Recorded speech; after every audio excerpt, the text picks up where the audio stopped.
రాష్ట్రంలో విద్యా వ్యవస్థను భ్రష్టు పట్టించడంలో అటు టీడీపీ కూటమి ఇటు జగన్ పార్టీ దొందే. పాఠశాల విద్యలో గతంలో కాంగ్రెస్ పాలనలో 3 రకాల పాఠశాలలు ఉన్నాయి. దాన్ని జగన్ ప్రభుత్వం 6 రకాల పాఠశాలలుగా చేసింది. అతని కంటే గనుడు ఆచంట మల్లన్న అన్నట్లు టీడీపీ కూటమి ప్రభుత్వం దాన్ని 9 రకాలు చేసింది. దీంతో అటు విద్యార్థులకు గందరగోళం, అటు వాళ్ళ తల్లిదండ్రులకు అయోమయం.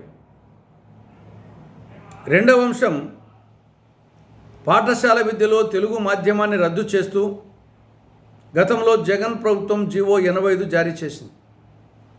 ఇది ఒక చారిత్రక తప్పిదం. కూటమి అధికారంలోకి వస్తే జీవో 85ను రద్దు చేస్తాం, పాఠశాల విద్యలో తెలుగు మాధ్యమాన్ని పునరుద్ధరిస్తామని టీడీపీ కూటమి నాయకులు చెప్పారు, చంద్రబాబు నాయుడుతో సహా అందరూ. అధికారంలోకి వచ్చే సంవత్సరమైనా ఆ జీవో 85 కంటిన్యూ అవుతూ ఉంది. పాఠశాల విద్యలో తెలుగు మాధ్యమాన్ని పునరుద్ధరించలేదు. ప్రపంచంలో ఏ దేశంలో కూడా ఈ పరిస్థితి లేదు. మాతృభాషలో పాఠశాల విద్యను నిర్వహించని దేశం అంటూ లేదు. దేశంలో ఏ రాష్ట్రంలో ఈ పరిస్థితి లేదు. పాఠశాల విద్యలో మాతృభాషలో మాధ్యమం లేని రాష్ట్రం అంటూ లేదు. అలాంటిది తొలి భాషా ప్రయుక్త రాష్ట్రంగా ఏర్పడిన ఆంధ్రప్రదేశ్లో పార్టీ పేరే తెలుగుదేశం అని పెట్టుకున్నటువంటి తెలుగుదేశం కూటమి పాలనలో పాఠశాల విద్యలో తెలుగు మాధ్యమం లేకపోవడం ఇది చాలా విచిత్రం, విడ్డూరం. ఇది సిగ్గుచేటైన విషయం. ఎన్టీఆర్ ఆత్మ శోభిస్తుంది. మీరు ఇలాగే కొనసాగించాలనుకుంటే మీ పార్టీ పేరు మార్చుకోండి. తెలుగుదేశం బదులు ఇంగ్లీష్ దేశం అని మార్చుకోండి. ఇక మూడవ అంశం, 10వ తరగతి జవాబు పత్రాల మూల్యాంకనం.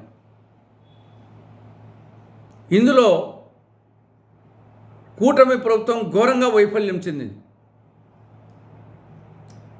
66,363 మంది రీకౌంటింగ్కు రీవెరిఫికేషన్కు అప్లై చేసుకుంటే ఆ రీకౌంటింగ్ చేస్తే అందులో 11,175 మంది మార్కుల్లో మార్పు వచ్చింది, తేడా కనిపించింది. 11,175 మంది విద్యార్థుల్లో నెల్లూరు జిల్లాకు చెందిన రామిశెట్టి సాయి కుందన్ అనే విద్యార్థికి రీవాల్యుయేషన్కు ముందు థర్డ్ లాంగ్వేజ్లో 34 మార్కులు వస్తాయి. రివాల్యుయేషన్ తర్వాత 93 మార్కులు వచ్చాయి. రివాల్యుయేషన్కు ముందు 34 మార్కులతో ఫెయిల్, రివాల్యుయేషన్ తర్వాత 93 మార్కులు. ఇది ఒక మచ్చు తురక. విద్యార్థి జీవితంలో 10వ తరగతి అనేది చాలా కీలకం, ఒక టర్నింగ్ పాయింట్, ఒక మైలురాయి. అటువంటి 10th క్లాస్ జవాబు పత్రాల మూల్యాంకనంలో కూటమి ప్రభుత్వం ఇంత నిర్లక్ష్యంగా వహించడం చాలా దారుణం, చాలా దురదృష్టకరం. ఏమాత్రం విద్యాశాఖ మంత్రికి పౌరుషం ఉంటే ఇమ్మీడియట్గా రాజీనామా చేయాలి,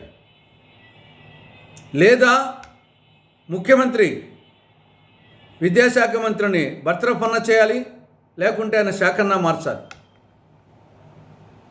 సొంత శాఖ నిర్వహించలేని లోకేష్ను అనేదో వీరుడు, సూర్యుడు, విక్రమార్కుడు అని చెప్పేసి తెలుగుదేశం నాయకులు కీర్తించి ఆయనకు వర్కింగ్ ప్రెసిడెంట్ చేయాలంట. ఆయన వస్తేనే పార్టీ బతుంట, లేకుంటే ఈ రాష్ట్రం కానీ ఆ పార్టీ కానీ బతకమంట.